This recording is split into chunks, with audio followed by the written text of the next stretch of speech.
Her fiancé got the maid pregnant and she married his boss, unaware he's a Korean mafia. Zara was halfway down the hallway when a door opened. The maid came out unannounced and they both collided. The pregnancy strip fell. Zara looked at the maid, shocked. Are you pregnant? The maid was shaking, terrified, muttering a lot of words. And it is his. Zara murmured under her breath. If this story already has something moving in your chest, then you are exactly where you are supposed to be. Hit that subscribe button and tap the notification bell right now, because we tell Afro-Korean stories on this channel every single week, and you do not want to miss what is coming. Now, let us go back to where this all began. Zara was not the kind of woman who needed a long introduction.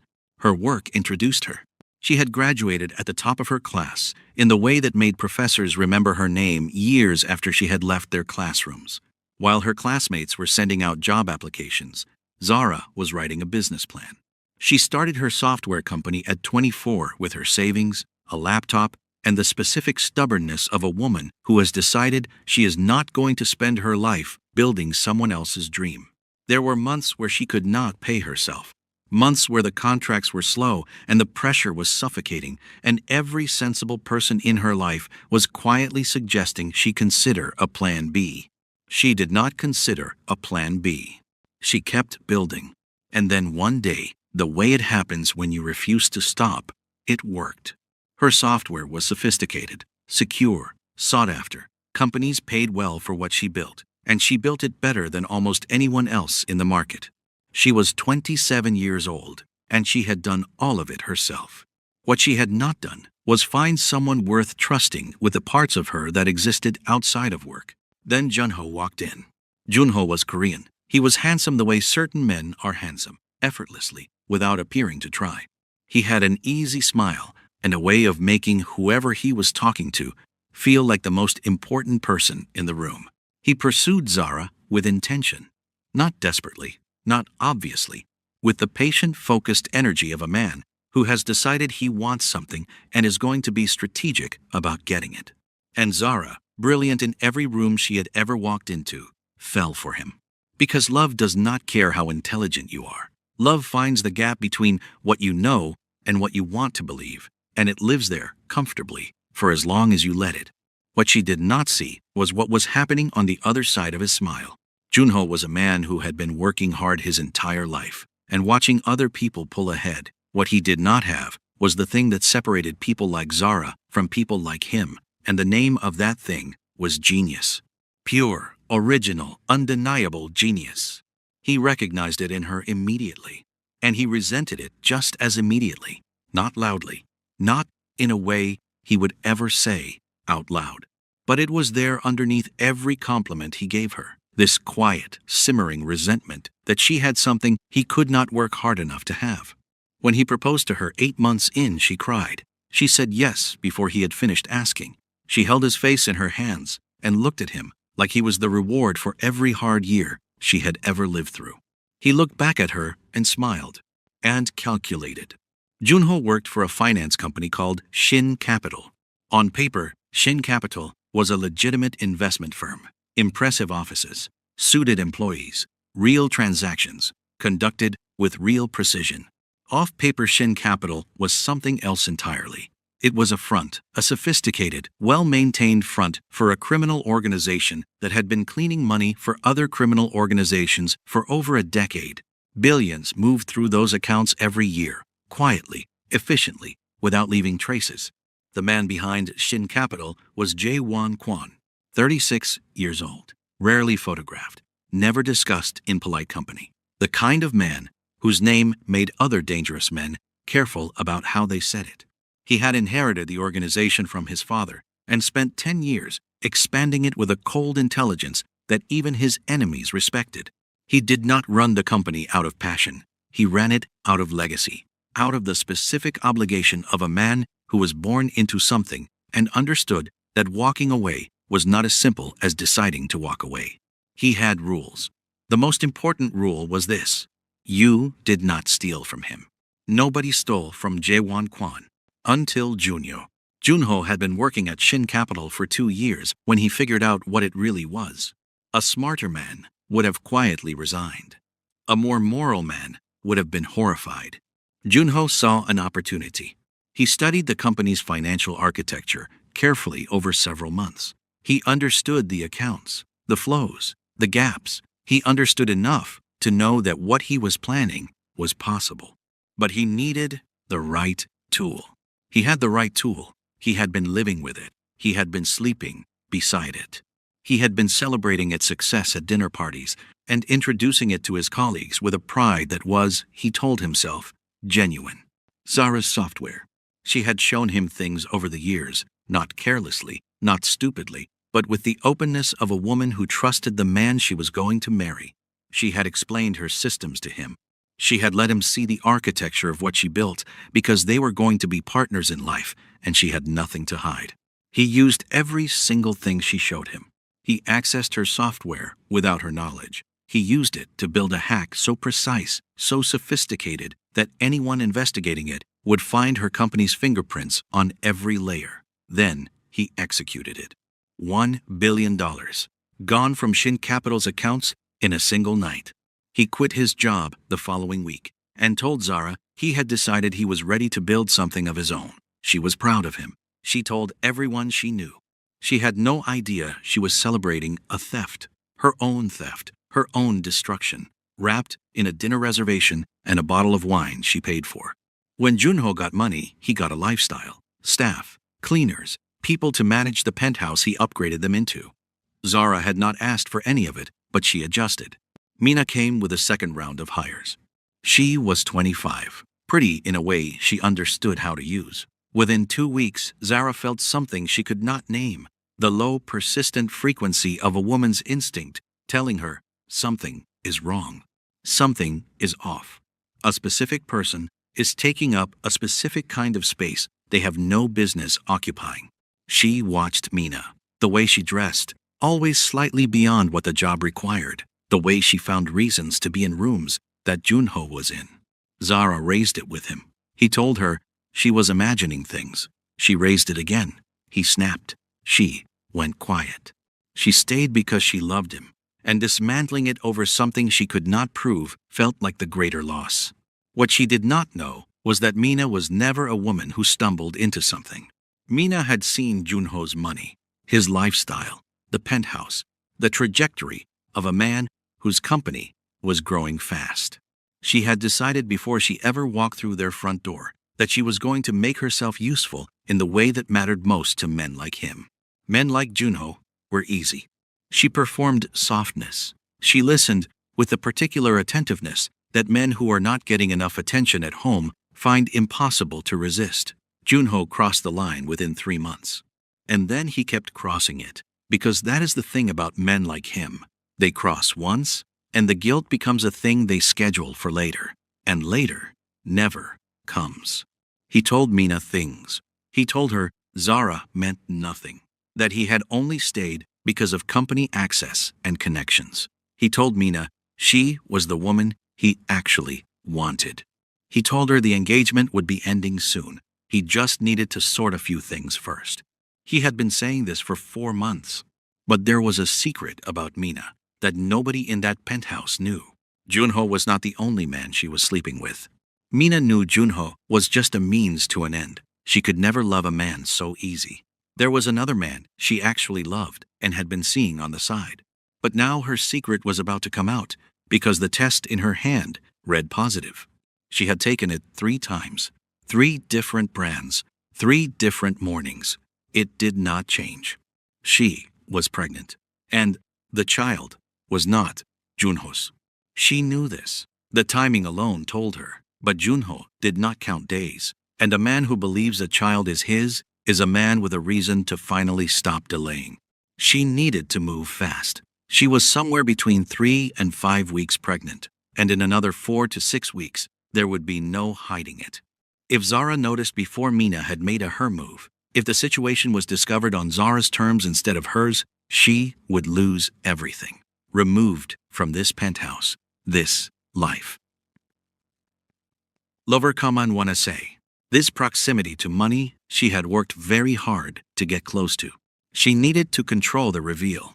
She thought about it for 3 days. Then she made her decision. She was going to be seen.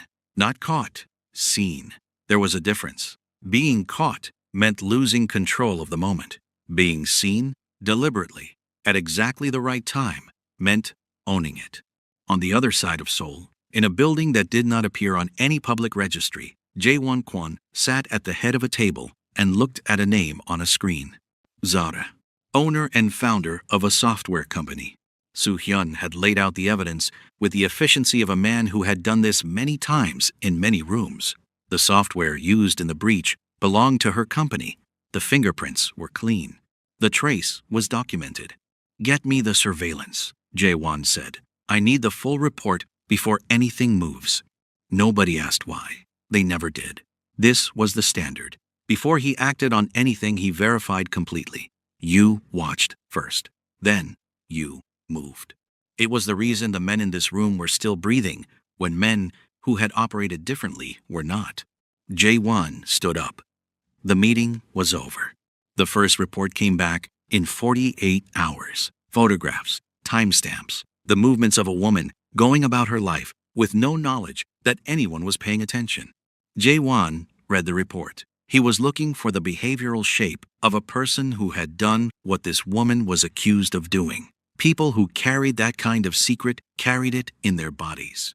It showed in how they moved, how they looked over their shoulder, how they managed the space around them. He requested the photographs. She was coming out of her building in the first one. Early morning. The city behind her, still gray. She had a bag over one shoulder and a coffee cup in her hand, and she was looking somewhere ahead of her with the expression of a woman already thinking about where she was going before she had finished leaving where she was. He looked at this photograph for a moment longer than the others. He moved to the next one. She was at a street stall, saying something to the woman behind the counter. Whatever she said made the vendor laugh. You could see it in her face, even from across the street. Zara was laughing too. Not politely, fully. He looked at this one longer than the first. He went through the rest. Ordinary photographs of an ordinary day. He stacked them and requested video footage. For completeness. That was why. The footage confirmed what the photographs had started to tell him. She arrived at her office at 7:14 a.m. before her staff. She worked the way people work when they have forgotten anyone else exists. She stopped at the same street stall on Tuesday evenings, same order, same table if it was available, same vendor who already had her food going before she reached the counter. She was not moving like someone carrying something. She was not managing herself. She was just present, fully, naturally present in her own life with the ease of a woman who had nothing to hide and nothing to perform. By the end of the first week, Soo-hyun had noticed something he did not comment on. Jae-won was reviewing the surveillance materials himself, sitting with the photographs, watching the footage, calling down for additional coverage. Soo-hyun said nothing. He had worked for Jae-won for 8 years. There were things that were his to say and things that were not. On the 14th day, Jae-won told Soo-hyun he wanted to do a direct pass. "I want 30 seconds of direct proximity," he said. "Arrange the route." He got out of the car 2 blocks from her building. He walked at a pace that would bring him level with her at the right moment. He saw her coming from half a block away. In her head, her eyes slightly ahead of where she actually was, her pace automatic. They converged. She almost walked into him, caught herself, looked up. He looked at her. All 14 days of footage, all the photographs, all the Tuesday evenings and Thursday mornings, none of it had prepared him for her in person. For the specific quality of her eyes when they looked at him directly. Open, present. The eyes of a woman who looked at the world without armor on. She apologized. He said something his mouth produced without his full participation. She smiled briefly and walked away. He stood on that pavement longer than he needed to. He walked back to the car. He looked out the window at Seoul going past. He said nothing for the entire drive. And somewhere in a room he had not built yet and was not ready to furnish, something had just moved in and was not planning to leave. He went to her 3 days later.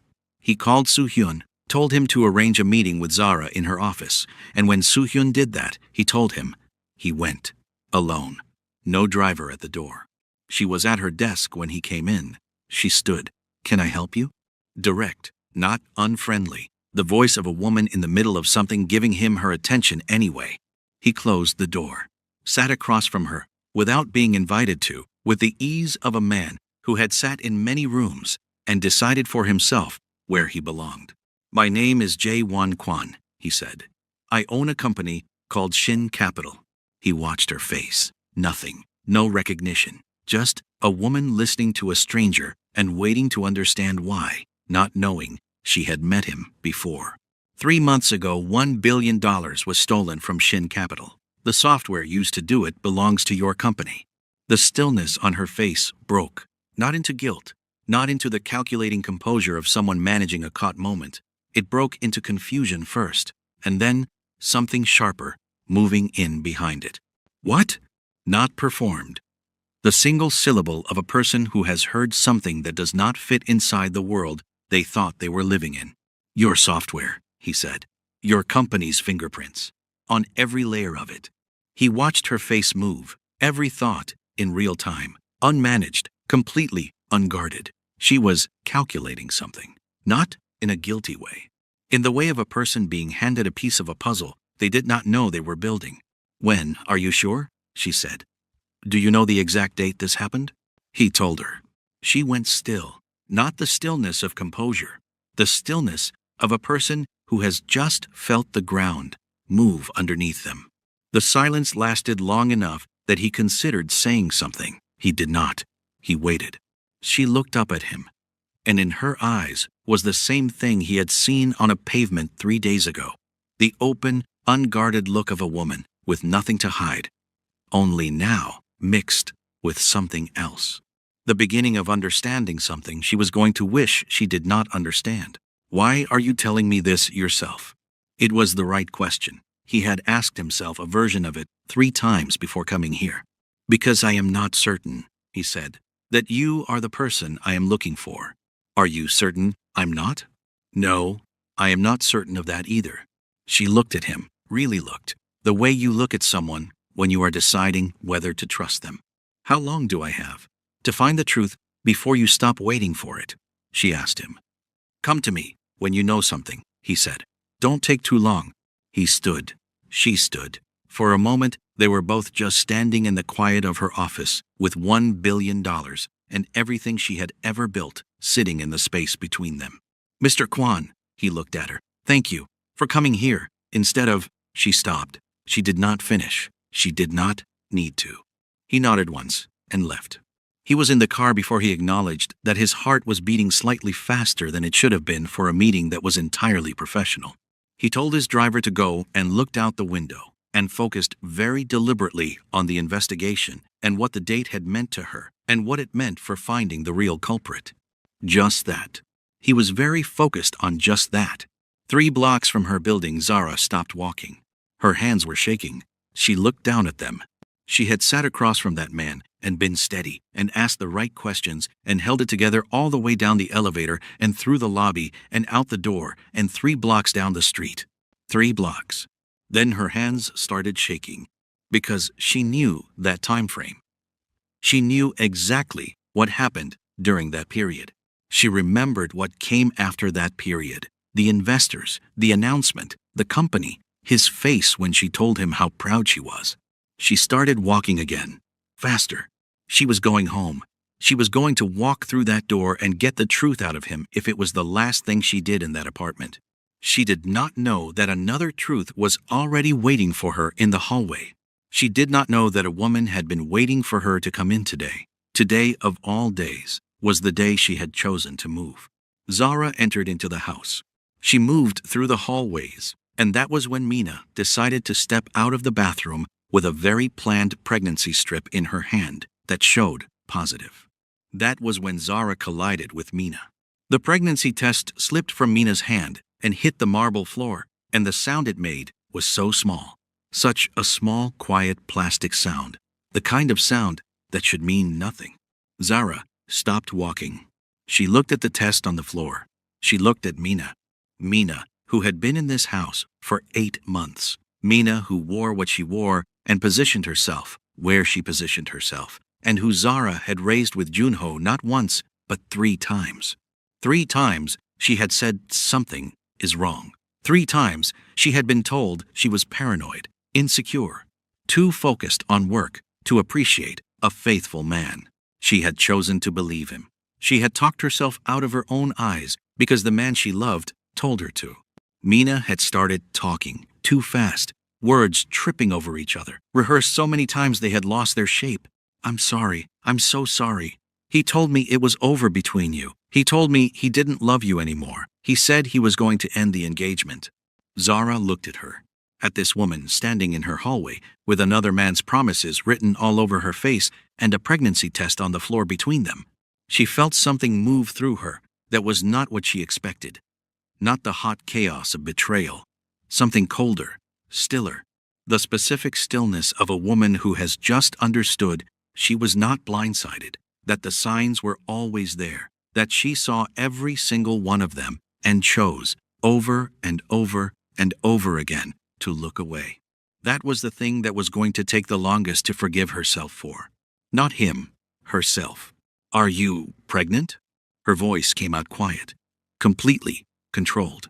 Mina's face was doing several things at once, calculation and fear fighting each other. And underneath both of them, if you looked carefully, the high-wire anxiety of a plan that has been set in motion and cannot be called back. "Answer me." "Yes," Mina whispered. "And it's his." Not a question. The way you say something, you have known for a long time and spent months refusing to know. She walked past Mina to Junho's office, opened the door without knocking. He looked up with the irritation of a man who was not expecting to be interrupted. He saw her face. The irritation became something more careful. "How much," she said quietly, "do you have to hate me to do this?" "What are you talking about?" "The maid is pregnant, Junho." He leaned back slowly. "That has nothing to do with me. Look me in the eye and say that. You're being... I will bring her in here, right now." 4 seconds of silence. Everything unsaid between them for months, sitting in the room like a third person. He said nothing. She walked back to the hallway. She told Mina to come. Mina walked in. The desk between Junho and Zara. Her to the side. A triangle. An impossible geometry. She had imagined this moment. Imagined the relief on his face. The finality. The "I choose you" she had been waiting for. She was not looking at that face. She was looking at a man going careful, going still. Looking at her, the way you look at something that has complicated your life. "Mina, are you pregnant?" Zara asked. Something flickered across Mina's face. The last of whatever she had hoped this moment would look like. She straightened. "Yes, ma'am," she said. "And it's yours, sir. You know it's yours." Junho looked at Mina, then at Zara. And then, quietly, deliberately, like a man who has decided if everything is burning, he might as well hold the match. "Well, you can't blame me. She was more of a woman than you've ever been." The room absorbed this. Zara did not move, did not flinch, did not give him the satisfaction of watching her break. "Okay, now tell me where you got the money, Junho." Something changed on his face. "What?" "Your company, your investors, the capital that appeared from nowhere right after you quit your job. Where did it come from?" The performance of indignation went somewhere, and what sat in its place was something more guarded. The stillness of a man who has heard a question he did not expect. "I don't owe you. Did you use my software?" The stillness became absolute. 1 second. 1 single second where his face did not move, and his eyes did not move, and everything he had been managing came apart at the seams because his body reacted before his mind could catch up, and he could not stop it from showing. She had her answer. "Get out of my office. I've always known you were jealous of my progress." "Did you steal?" "Get out." She looked at him for a long time. This man who had taken everything she gave him and used it, not in a moment of weakness, deliberately, patiently. He had proposed to her, gone down on one knee with those eyes, and she had cried and said yes, and felt like every hard year had been worth it. And he had turned around to stab her in the back. She had been a resource. That was all. "I will find every single thing," she said. "All of it." She walked out, packed one bag, just one, The small one that had been to 3 countries with her, deliberately, without rushing. She zipped it, picked it up, walked to the front door. She left. She did not look back once, not because she was not breaking, but because he did not deserve to see it. Now, before we go any further, I need to ask you something. Have you ever loved someone so completely that you talked yourself out of your own eyes? Have you ever seen the signs and chosen not to see them because the alternative was too painful? Tell us in the comments. Because I promise you, you are not alone in this.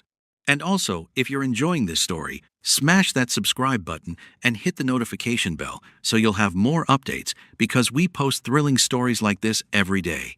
She was in a hotel room that first night.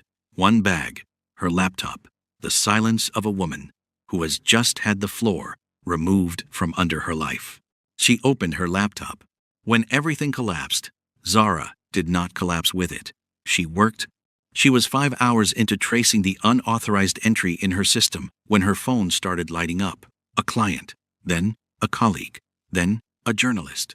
And she opened the first news article at 2:17 inches the morning.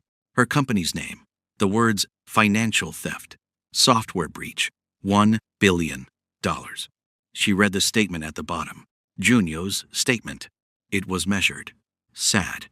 The statement of a man who had discovered something terrible about someone he loved and was choosing to speak about it with dignity. He said he had become aware of financial irregularities connected to his former fiancee's company. He said he had ended the engagement immediately. He said he was cooperating with any investigation. He said he was heartbroken. He was crying in the photograph attached to the statement.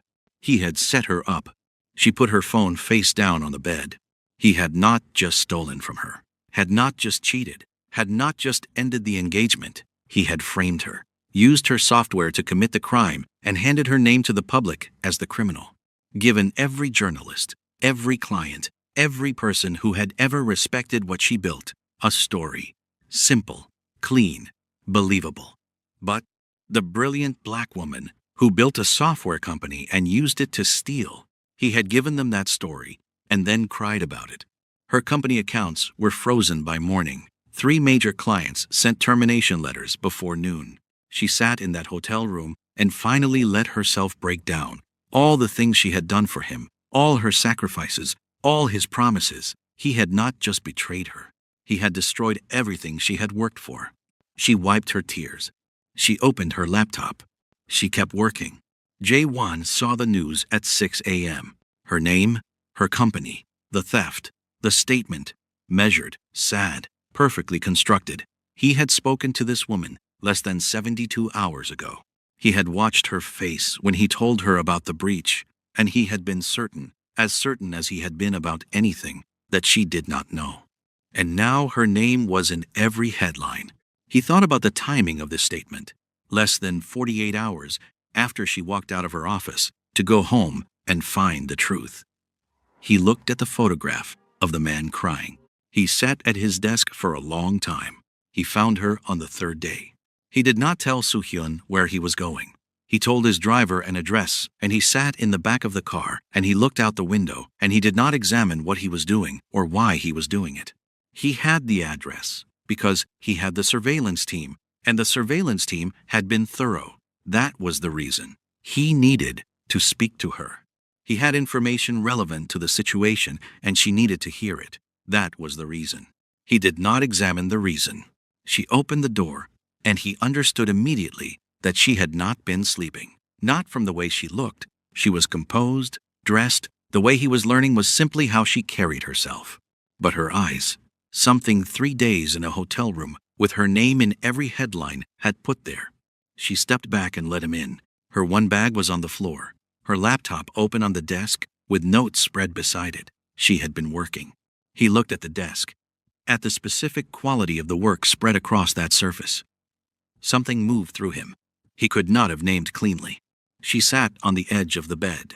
He sat in the chair across from her, and she told him about Junho, the timeline, the date, the money, the statement. She read at 2 a.m. Her voice did not break. But something in the quality of it changed when she said certain words. something there, and then quickly managed. He saw it, said nothing, let her finish. When she stopped, the room was very quiet.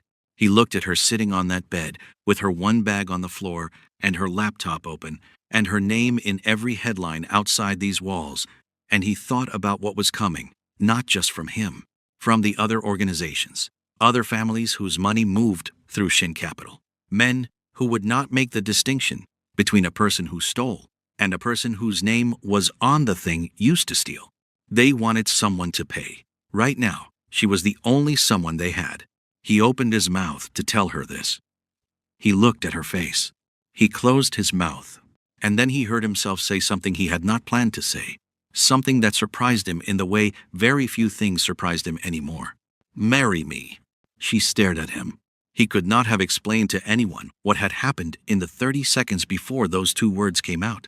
What it was about watching this woman sit in this ordinary room, with everything she had built dismantled around her, and still having her notes spread on that desk and her laptop open and her back straight.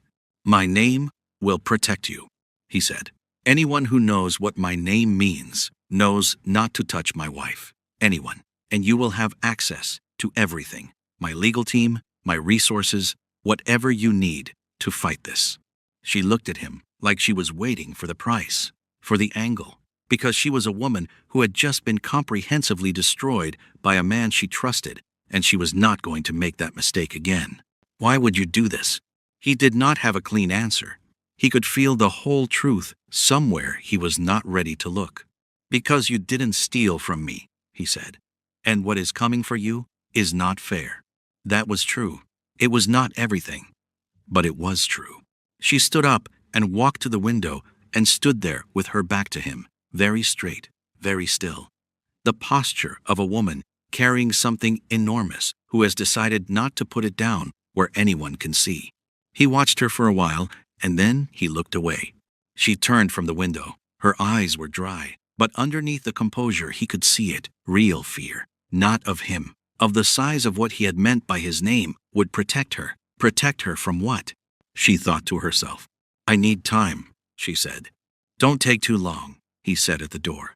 "The people I'm trying to protect you from don't wait." He gave her his number, and he left. She stood in the middle of that hotel room and thought about her frozen accounts, her locked company, the termination letters, the organizations he had described, men who would want someone to pay.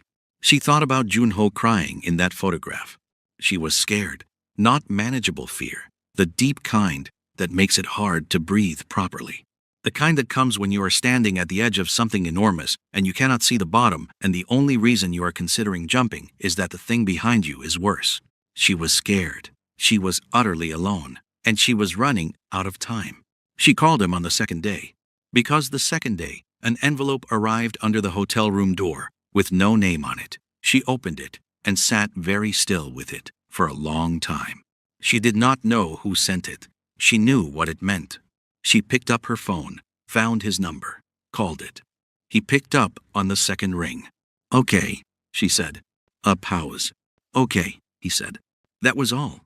They married on a Friday morning. No ceremony, no guests. 2 witnesses from Jaewon's legal team, a registrar who asked the required questions and stamped the required documents. She wore a simple dress she bought the day before. He wore a dark suit. They did not exchange vows beyond the required words. By Friday afternoon, she was Mrs. Kwan. 4 days later, Junho knew. He put his phone down very carefully and then sat without moving for a very long time. He knew what that name meant. He had worked for that man's company. He understood exactly what the protection of that surname meant in the world they were all now living inside of.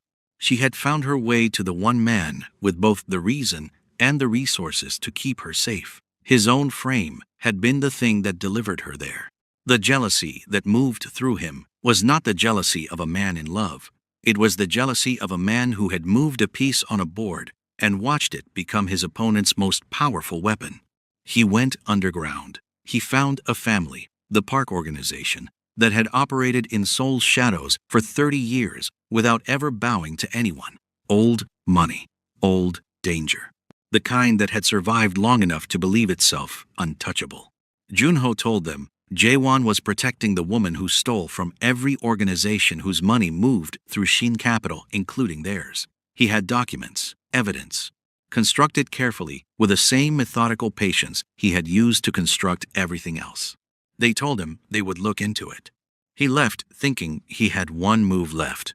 He did not understand that he had just handed the last of himself to people who would not hesitate to take it. Zara moved into Jaewon's penthouse on a Saturday with one suitcase. She set up her workspace in the study, floor-to-ceiling windows, a desk better than anything she had ever owned, and she started working. She barely slept. She barely left the study. And then slowly, in the spaces between the work, she started noticing him. He was not what she expected. She had expected cold, the cold of a transaction. What she encountered was something she did not have a clean word for. He was careful with her, in ways that were not required and not announced. The first morning there was coffee on the kitchen counter, made exactly the way she took it. She had made it for herself once, in passing, when they were newly married. And he remembered and made a cup of coffee for her. He was already gone. No note, just the coffee. She stood in that kitchen and looked at it for a long moment. She told herself it was staff. She started paying attention. It was not staff. It was him. He remembered things she said without appearing to be listening. He arranged things for her comfort without announcing it. He did not perform warmth, but he was present in a way she had not experienced before. Genuinely, consistently, quietly present. And then there were the other things. The injury on his chest she noticed once when he came home late. He covered it quickly and changed the subject with the smooth ease of a man who had been doing that his entire life. The meetings that left him different, not visibly shaken. Jaewon Kwon did not do visibly shaken, but somewhere behind his eyes something had shifted and been managed, and it had cost him. The men who came to the penthouse sometimes and looked at her with a calculation that had nothing to do with attraction. She started losing sleep over him. Not the sick, anxious sleeplessness of her months with Junho. Something different. Something that felt uncomfortably like worry. She told herself she was just aware of the danger in her environment. She knew it was not just that. The call came on a Tuesday morning. She heard his voice change from the study. She was not trying to listen, but the penthouse carried sound in its particular quiet. She heard the tone before she heard the words. Then she heard enough words. His mother's voice, even through the phone, even in Korean, carried the specific register of a woman delivering a verdict. Controlled, precise, furious in the way of someone who has decided composure is more cutting than volume. He came back to the kitchen 20 minutes later. "Your mother?" she asked. "It's nothing." Jai won. Something in the directness of her gaze made him rearrange his answer. He sat down. He told her how his mother called the marriage an embarrassment, how she felt he brought a stranger brought into the family name without a word to the people who spent their lives building it. A nobody, from nowhere. His father had not called. "That's worse than calling," he said simply. "I'm sorry," she said, "for the trouble this is causing your family." He looked at her for a long moment. Something moved across his face she had not seen before. "You have nothing to apologize for. I made this decision. I would make it again. You didn't steal from me, and I'll ensure I find who did and punish him," he said. He said it directly, without decoration, like it was simply a fact he was reporting. She held his gaze for a second too long, then looked back at her laptop and told herself firmly it was just the transaction talking. She almost believed herself. She had been telling herself to focus on the case, on the evidence. That everything else, the closed doors, the lowered voices, the men who came and looked at her with calculations she could not decode, was not her business. She had been doing a very poor job of this, because the things she was noticing were not small things. The blood on his shirt. She had seen it once when he came home late. She had lain in her room that night, thinking, what kind of man comes home with blood on his shirt and says that with that specific steadiness? The steadiness of a man for whom this was not the first time. Then the men. She had come out of the study for coffee and found two strangers in the sitting room who stood when she walked in, with the alertness of men whose bodies were always ready for something. Jaewon appeared immediately and said, Go back to the study. I'll come find you. Not unkindly, but firmly. He came an hour later and asked about the case, and she watched his face the entire time and understood he was not going to tell her anything about what had just happened. Then the phone call, past midnight. His voice behind a closed door she had never been invited through. Low, Korean. She understood the word threat. She understood her own name. She stood in the hallway with her heart beating in a way she could not slow, and understood that whatever was being managed involved her and was not small and was not going to resolve quietly. She found him at the kitchen counter late one night, his back half to her, a glass of water he was not drinking, looking at the city like it owed him an answer. "Tell me what's really happening here," she said. He turned. "I'm living inside your world. I deserve to understand it." He was quiet. Jai won. He put his glass down, and he told her the architecture of it, the clean facade of the organization, who he was, what his family built, what he carried. The organization, the 10 years spent trying to reshape something his father handed him and expected him to maintain without question. She listened to all of it.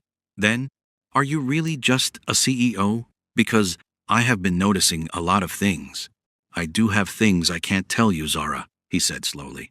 "And that's because our marriage is arranged. I'm trying to ensure security of not just me, but my family and my organization." The truth was, he was afraid of what she'd do when she finally saw him fully. "How long is the marriage?" He went still. "The arrangement, the transaction, how long?" "Until you clear your name and give me the real culprit. Then you are free." The room was very quiet. She thought about the coffee made exactly right every morning, the things he remembered, the way he looked at her when he thought she wasn't watching, and she was always watching. She thought about all of it, and then she felt it, the specific, familiar, devastating feeling of a woman who has started to feel something real inside a situation that was designed to be temporary. Third time she had felt like a fool inside something she had trusted. "Good night," she said. She walked to her room, sat on the edge of the bed, was very still for a very long time. She opened her laptop. She kept working. She found it on a Wednesday afternoon. The location ping, the unauthorized entry, had been made from their shared home address, the penthouse she had paid half the deposit on. She cross-referenced the timestamp with her own calendar. She had been in a client meeting across the city that day. Security footage showed her arriving and leaving. She was not home. Yunya was. She finally had proof for the court. She built the rest over the following 3 weeks. Every layer, every trace. The trail from the Shin Capital accounts to the shell companies Junho had established to the founding capital of his own company. Documented with the precision of a woman who had built the system, being used as evidence and therefore understood every corner of it. She took it to court. She stood in front of a judge, and she was calm and thorough and exactly as brilliant as she had always been. The hearing took 3 months.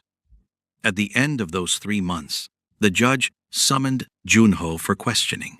Junho was not a man who accepted losing quietly. The court summons came, and he felt the ground shift underneath him. He had told himself she would not find anything he had not accounted for. Wan Kwan had not accounted for what it meant that she now had his resources, his legal team, his connections. The woman he had left with nothing had been given everything she needed to dismantle him piece by piece. He picked up his phone. The park organization did not meet in offices. They met in the back of a restaurant, closed to the public, for 11 years. Junho sat across from their representative and laid out what he knew: Zara's schedule, her routes, the time she was predictable, the building her legal team worked from. "I told you about her before, and you did not do anything," Jaewon said coldly. "Now she is plotting her escape to the United States with your money. I get informations like this." Junwoo lied. "We will need to send a message," the man said. "Yes, let her know you are watching." "She is Kwan's wife, though," another man said. "She stole from you. His name shouldn't change that. I'm sure they are working together to scam all of you." The representatives were quiet. Then one of them nodded. Junho left, feeling like he had made a move, like the game was not over. He did not understand that he had just made the last move he would ever make. The envelope arrived on a Tuesday morning in her bag. No name, no return address. 1. J1 found it by accident. Her badge fell from the side pocket, and when he moved to replace it, he saw the edge of the envelope. Something about it made him stop. The quality of it. The way it sat there, with no name, just a logo that he recognized. He opened it. He read it. She came out of the study 20 minutes later thinking about coffee and the document she had been building since 6 a.m. She turned into the hallway and stopped. He was standing at the console table with a piece of paper in his hands, his back half to her. Something about the way he was standing was wrong. His usual stillness was controlled, the stillness of a man always managing something. This was different. This was the stillness of a man who had just been hit by something and had not yet decided what to do about it. He heard her. He turned. She had lived with this man for 5 months. She had watched his face in meetings, across dinner, at the kitchen counter at midnight. She knew his face. She had never seen it look like this. His hands were not steady. "What is that?" she said.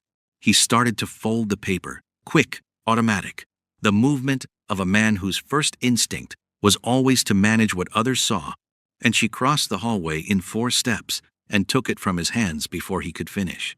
He let her take it. That was the thing that scared her most. He let her take it. She read it twice. Her name. An address she recognized. The building where she worked. They knew her office address. Someone wanted her hurt. And they knew where she was going to be. She looked up. He was watching her face, and she saw it underneath the shaken, underneath the unsteady hands, something she had not seen on his face before. He was afraid for her. "Who sent this?" she said. "You don't have to worry." "Don't," she looked at him. "Don't manage this. Don't manage me. Don't give me the version you've decided I can handle. Who sent this?" "This logo." He looked at her for a long moment. "I know it. These people are dangerous and have no regard for anyone." "Then tell me what I'm up against. Tell me everything." Something in him did what she had watched him refuse to do for months. It gave way. Not dramatically, just a door opening that had been closed for a very long time. He sat down on the bench by the console table. Not because she told him to, because something had gone out of him when he read that letter, and he had been standing on it since she came into the hallway, and he could not stand on it anymore. She sat across from him, and he told her, not the managed version, the real thing, all of it. His father, being 26 years old, and having something placed in his hands that he did not ask for and could not put down. Shin Capital, the real Shin Capital, the families, the money, the ecosystem of obligations his name sat at the center of. The fact that the people that sent this letter were one of the organizations that lost their money. The apartment was very quiet. She was looking at him. He looked back at her. And then, against everything, against 6 months and transactions and the careful management of what he let other people see, he said it. "Zara, I love you." Simple, direct, the way he said everything when he was not managing it. I have been trying not to say that since before I had any right to feel it, because I know this whole thing is just to get the real culprit. He looked at her. But now with all this, the fear of ever losing you, I think it's time to admit that what I feel for you is more thank business, and I think I should let you know. He stopped. But don't worry, I'm going to manage this threat. She looked at him, this complicated, dangerous, careful, tender man, sitting across from her, with his walls completely down, and his heart where she could see it for the first time. She thought about everything he had done for her these past 5 months. She reached across. She took the letter from his hands. "No," she said. "I am going to handle this. No more bloodshed. I am going to get you proof that ends all of this. That proves to them it wasn't me, and that it was Junho. I'll do this not just for me," she held his gaze, "for you. I don't want you in any more unnecessary danger because of me," she said. "Zara, let me work." She stood up, walked back to the study, closed the door. She sat at her desk. Her hands were shaking. She pressed them flat on the desk and breathed and waited for the shaking to stop. Then she opened her laptop. She got to work. She sent the proof to Jae-won within 48 hours. Not just the court evidence, everything. The complete trail, the original theft, the software access, the money movement, Junho's company accounts. Documented, layered, undeniable. Jae-won sent it to the park organization with a single message. It said that they had the wrong information, that the man who stole from Shin Capital was Junho, that the woman they had been pointed toward was innocent and was his wife, that whoever had threatened her had made the last miscalculation of their career. It was signed with his name. The park organization read this and felt insulted. The proof was there. Junho had been playing them, trying to create a rift between two powerful families, and he was the culprit. They called Junho the following morning. He came thinking he still had allies. He walked into a room of men who had just discovered he had fed them false information, wasted their time, risked their exposure, and used their name as a weapon in a personal vendetta. They were not forgiving people. They took his company. The company built on stolen money was reduced to a name on a dissolution document. They collected every savings he ever had, including the ones he had before he stole from them. They told him he should always watch his back and that he was never going to be safe. And then Mina came. She came on a Thursday evening and sat across from him in the apartment he was about to lose, and told him without preamble that the child was not his. She had always known this. She told him the only reason she let him believe it was his was because he had money, and now he could not even pay for his own house. She told him she was done pretending he was not mediocre. She stood up. She left. He sat alone. No company, no money, no Zara, no Mina. Not even the lie was real. He had wanted to destroy her, had spent months constructing her destruction with careful, methodical patience. He had used her trust and her brilliance and her name, and she had not needed to do a single thing to him. He had simply, in the end, been exactly who he was, and that had been enough. And here he was, with the most dangerous family in Seoul, still looking to settle scores. The business deal had now expired. Zara had proven everything and had everything back. She was in the study when he knocked on the open door. "You are free. I'm sure you want to leave," he said. She looked at him. "Your name has been cleared. The company accounts have been unfrozen. The court issued the full statement yesterday. Your legal team sent it to every publication that ran the original story. You have everything you came into this needing." She set down her pen. "You are free. Whatever you decide, you are completely free. And you don't have to worry about that thing I said." The study was very quiet. She thought about everything. A man standing in the dark looking at a city like it owed him an answer. Hands that were not quite steady holding a letter. "I love you" said simply, without decoration, in the way he said everything. She stood up, crossed the study, stopped in front of him. "I'm not going anywhere, Junho. I want to see where we go, because I love you too," she said. He looked at her, and for the first time, without strategy, without performance, without the careful management of how much of himself was visible, Jae-won Kwon smiled. Not performed, not strategic. Just a man who could not believe he got to keep something this real. She looked at him smiling and felt something settle in her chest, something displaced for a long time, finding its way back to where it belonged. "Also," she said, "your mother called me yesterday." He went still. "What?" "She wants to have lunch." Apparently, she read the full court statement. A pause. "I think she might be coming around." He looked at her for a long moment.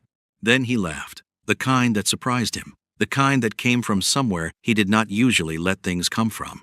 She looked at him laughing and thought that this was perhaps the best thing she had ever seen.